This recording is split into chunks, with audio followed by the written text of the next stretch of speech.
America के New York में Bangladesh chief adviser doctor Mohammad Yunus के खिलाफ जोरदार प्रदर्शन हुआ। अमेरिका दौरे पर पहुंचे मोहम्मद यूनुस के खिलाफ न्यूयॉर्क में रह रहे बांग्लादेशी नागरिकों ने मोर्चा खोल दिया। बांग्लादेश में हिंदुओं पर हो रहे अत्याचार पर वहां के हालात को लेकर लोगों ने जमकर नारेबाजी की, उनको काले झंडे भी दिखाए।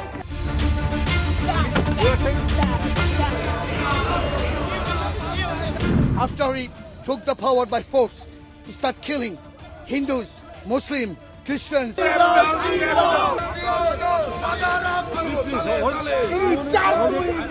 तुम टट्टुओं को अमेरिका ने खरीदा था। बांग्लादेश के सो कॉल्ड क्रांतिकारीज एंड रेवोल्यूशनरीज, तुम लोग बिके हुए हो और तुम लोग बिक गए कुछ अमेरिकी डॉलर्स में। यूनुस न्यूयॉर्क पहुंचे और वहां पर उन्हें बहुत बड़े बांग्लादेशी क्राउड का सामना करना पड़ा, जिन्होंने नारे लगाए step down and go back, और कहा कि आप जो है हिंदू किलर हैं और हमारी जो प्राइम मिनिस्टर है वो शेख हसीना ही है। इतना बड़ा जो है प्रोटेस्ट वहां पर मौजूद था मोहम्मद यूनुस के खिलाफ। और दूसरी ये जो इम्प्रेशन है कि ये जी अमेरिकी करवा रहे हैं, ठीक है, ये अमेरिकन के कहने पे बांग्लादेश के अंदर सारी तब्दीलियां आ रही हैं। ये तकलीफ ये जो चीज़ है, ये जारी बात है इंडियंस को इस चीज़ का पता है, and they don't want to get into it. के निवासी यहाँ पर जमकर प्रदर्शन कर रहे हैं, गो बैक के नारे लगा रहे हैं। अगर आप देखें तो ये न्यूयॉर्क में वो लोग हैं जो लगातार डॉक्टर यूनुस के खिलाफ प्रदर्शन कर रहे हैं। पहले मुझे डाउट था कि चाइना ने भी कुछ करा होगा, और चाइना ने करा है, लेकिन चाइना का रोल सिर्फ 5% है। 95% जो खेला होवे वो अमेरिका का खेला होवे दोस्तों। बेसिकली हसीना वाजिद जो थी ना, वो कठपुतली थी इंडिया की, अब कठपुतली निकल गई, अब वो वापस तो लाना चाहेगा उनको, तो वापस लाना जाएगा, थोड़ा टाइम लगेगा उसको, तो वो कोशिश करेगा कि मैं बस जल्द से जल्द हसीना वाजिद को वापस कर लिया। जय हिंद दोस्तों, भारत सरकार की तरफ से ये मांग की जा रही है कि ऐसे अराजक तत्व जो हिंदुओं को परेशान कर रहे हैं या हिंदुओं को जिन्होंने मारा और जिन्होंने बांग्लादेश में अस्थिरता मचाई, उनको फांसी पे लटकाया जाए और साथ के साथ बांग्लादेशी हिंदुओं के साथ न्याय हो। और इसी साथ मोहम्मद यूनुस जो कि इस समय लीडर हैं बांग्लादेश के बने हुए, उनके खिलाफ भी नारे लग रहे यूएसए में। यूएसए में नारे लगना इट मीन्स कि यूएसए उसको सपोर्ट कर रहा है, ठीक है। तो काफ़ी सारी समस्याएं अब बांग्लादेश के लिए उत्पन्न हो रही है, और बांग्लादेश के लिए जैसे जैसे समस्याएं उत्पन्न हो रही है, बांग्लादेश भारत से मदद मांग रहा है। भारत ने सिंपल सी बात कही हुई है कि जब तक बांग्लादेशी हिंदुओं पे अत्याचार नहीं रुकेंगे, भारत कोई हेल्प नहीं करने वाला बांग्लादेश। मोहम्मद यूनुस के खिलाफ उधर नारे लग रहे हैं अमेरिका में, तो जाहिर सी बात है कि मोहम्मद यूनुस को उतना सपोर्ट अमेरिका से नहीं मिलेगा। जब अमेरिका से सपोर्ट नहीं मिलेगा तो कैसे चलेगा बांग्लादेश? खेला होवे दोस्तों। अमेरिका ने पैसे दिए, इन लोगों ने अपनी खुद की सरकार गिरा दी। यहां पे इंडिया में वामपंथी और रेडिकल इस्लामिस्ट, जो कि जिनका बड़ा तगड़ा गठजोड़ है और हर समय रहा है, वामपंथी लेफ्ट वाले और रेडिकल इस्लामिस्ट दोनों, नहीं दिस इज अ रेवोल्यूशन और हम मोदी को भी ऐसे गिरा देंगे। अब पता लगा कि भैया ये तो खरीद फरोख्त का मामला है। जैसे बकरा मंडी में कुर्बानी के बकरे को खरीदा जाता है, वही मैटर हुआ है। अब मैं आपको बताता हूं कैसे। World Bank country director Bangladesh, क्या नाम है इसका?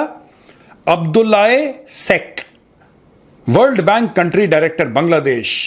इसने अनाउंस करा कि वर्ल्ड बैंक $2 अरब बांग्लादेश को देने वाला है।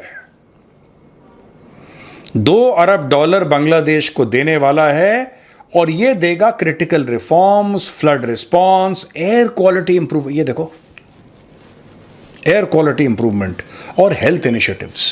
इसके लिए वर्ल्ड बैंक बांग्लादेश को देगा $2 अरब। वाह वाह वाह।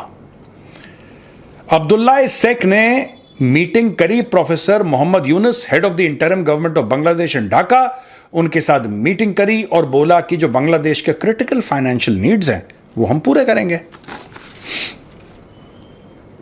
अच्छा, अब इससे क्या हुआ है कि जो $2 अरब दे रहे हैं, पहले इन्होंने $1 अरब दिया था, अब ये $2 अरब और दे रहे हैं, तो टोटल इस साल, इस fiscal year total world bank की फाइनेंसिंग हो जाएगी $3 अरब की।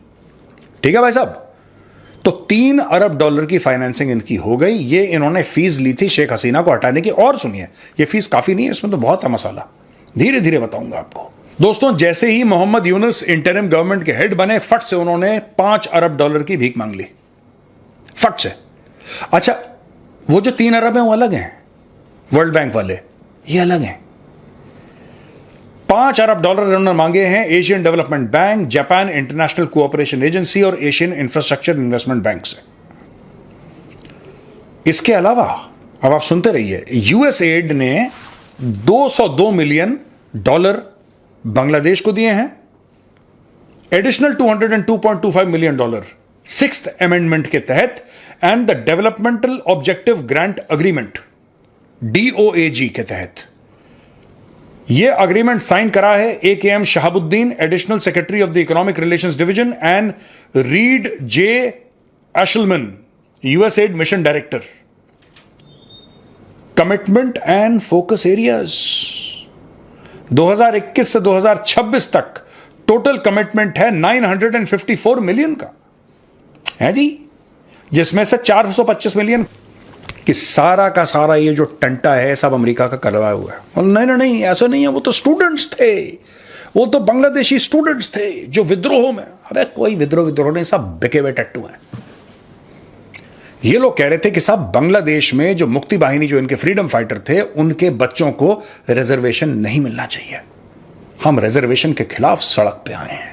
कवर कर रही हूँ और मार्केट के अंदर मुझे बांग्लादेश से आए हुए स्टूडेंट मिल गए हैं।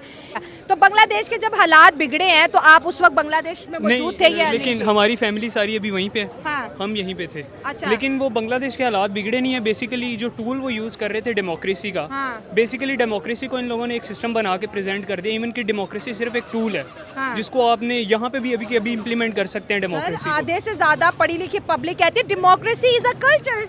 डेमोक्रेसी कल्चर नहीं है, डेमोक्रेसी एक टूल है। इसको आप यहीं पे इम्प्लीमेंट कर सकते हैं। डेमोक्रेसी क्या है, चंद लोग मिलें, अपने आप में से एक रिप्रेजेंटेटिव खड़ा करें, क्या आप हम सबको रिप्रेजेंट करेंगे। जैसे हम 3 खड़े हैं यहाँ पे, डेमोक्रेसी से हमने कहा कि भाई मैं लीड कर रहा हूँ, मैं बात कर रहा हूँ, ये डेमोक्रेसी है। तो ये लोगों ने इसको, ये सिस्टम ऐसे ठीक हो ही नहीं सकता। माइंडसेट चेंज करने की जरूरत है। यहाँ पे लोग स्टूडेंट इनकलाब लेके आए हैं, तो सिस्टम चेंज किया, सिस्टम चेंज किया है ना। मेन माइंडसेट चेंज करने की जरूरत है। पाकिस्तान के हालात इस तरह से क्यों है? आप लोगों को लग रहा है कि बड़े लोगों के पास पावर है, वो पावर से ये सब कुछ कर रहे हैं। छोटी छोटी पावर्स को लोग देख रहे हैं कि मैं MPA बन जाऊँ, फलाना बन जाऊँ, कुछ नहीं होता इससे। इससे ऊपर एक पावर है। आप लोग देखें, अगर इंडिया आज हमसे इतना आगे क्यों है, ये गलत बात नहीं है, ये बहुत अच्छी बात है। अभी आगे है, वो डिज़र्व करते हैं। अभी यहाँ से बहुत से लोग जैसे पाकिस्तान से बाहर जा रहे हैं, तो इनको लग रहा है कि पाकिस्तान के नौजवान यहाँ से बदजन होके जा रहे हैं, लेकिन ये बुरा नहीं है। अगर आज से 20 साल पहले इंडिया के कुछ लोग, कुछ स्टूडेंट्स बाहर ना जाते तो वो आज इस मुकाम पे ना होते। आज सुंदर पिचाई आपको CEO गूगल के मिलेंगे, आपको UK के प्रेसिडेंट मिलेंगे इंडिया के। वो सारे लोग यहीं से उठ के बाहर गए, जाके उन्होंने काम किया और मुल्क को रिप्रेजेंट किया। अगर आज यहाँ से नौजवान उठ के जा रहे हैं, आपको लग रहा है कि ये गलत है, गलत नहीं है। ये आने वाले 10 साल में, 15 साल में आपको इसका पेबैक मिलेगा। बिल्कुल। इंडिया में पहले बहुत ज़्यादा ब्रेन ड्रेन हुआ और आज वो ब्रेन जो है वो वापस इंडिया के अंदर आ रहा है। आपसे बात करेंगे, आपकी फैमिली सेटिस्फाई है जिस तरह से बांग्लादेश के अंदर हुआ और यूनुस के खिलाफ जो एहतजाज न्यूयॉर्क में रिकॉर्ड हुआ कि उन्होंने माइनॉरिटीज़ के ऊपर अटैक नहीं रिक्वायर, बल्कि अटैक्स उनकी मौजूदगी में होते रहे हैं। और एंटी इंडियन नैरेटिव बांग्लादेश पे बात करेंगे क्योंकि आप बांग्लादेश से हैं। नहीं, वहाँ पे ओवरऑल जो सीन ये रहा है कि प्रॉपर्ली इंडियन सपोर्टर रहे हैं ओवरऑल उनके ऊपर वाले पॉलिटिक्स में, लेकिन पब्लिक हमेशा से उनके खिलाफ रही है। हमेशा से जब भी हम निकले बाहर, उनके इंडिया के खिलाफ एंटी प्रो इंडियन थी गवर्नमेंट, और हम वैसे अपना एहतजाज रिकॉर्ड करते हैं डेली बेसिस पे एहतजाज वगैरह। लेकिन थिंग इज़ दैट कि वो मतलब ओवरऑल नहीं मनवाते थे। डेमोक्रेसी नाम की चीज़ नहीं वहाँ पे ओवरऑल देखी जाए, तो इसलिए हमें स्टैंड लेना पड़ा। जब एक्सट्रीम तक बात, दोस्त कह रहे हैं कि डेमोक्रेसी एक टूल के तौर पर यूज हुई और हुकूमत को बदलने की ज़रूरत नहीं थी, लोगों के माइंडसेट बदलने की ज़रूरत है। सर, आज हम अगर बात करें, अगर हम बांग्लादेश और इंडिया के रिलेशनशिप को डिस्कस करते हैं, ठीक है, क्योंकि आप बांग्लादेश से हैं, पाकिस्तान के अंदर PU यूनिवर्सिटी में पढ़े हैं, जो सच्चाई आप बताएंगे ना ऑडियंस को, ना मैं वो जानती हूँ और ना ही दूर बैठी ऑडियंस जो बांग्लादेश में नहीं है। बांग्लादेश के रिलेशन की अगर आप इंडिया से बात करते हैं ना, तो आप ये देखें कि शेख हसीना को जब यहाँ से निकाला तो वो कहाँ जाके रुकी हैं। उन्होंने प्रोटेक्शन लेने के लिए इंडिया को चूज किया। अब सोचें कि उन्होंने सिर्फ इंडिया को क्यों ही चूज किया।